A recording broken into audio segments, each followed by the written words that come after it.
उपोषणास बसले, आज 15 दिवस झालेत. 15 दिवसाचं उपोषण करणं म्हणजे जोक नाही.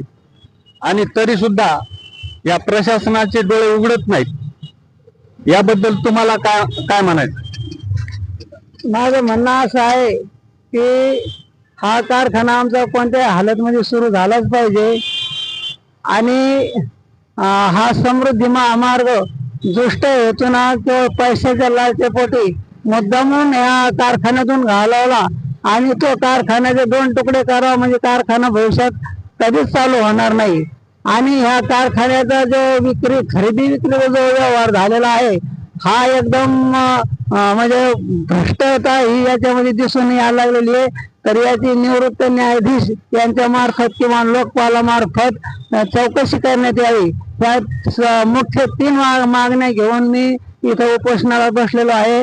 15 दिवस झाले आज उपोषणाला, तरी इकडं कोणाचं सुद्धा लक्ष नाही आहे. परंतु मी या सर्वांना एकदम असं सांगू शकतो की माझी अंत्ययात्रा जरी इथून निघाली तरी पण मी ह्या उपोषणापासून परावृत्त होणार नाही. आणि माझ्या पाठीमाग हा संपूर्ण शेतकरी वर्ग ठामपणे उभा आहे.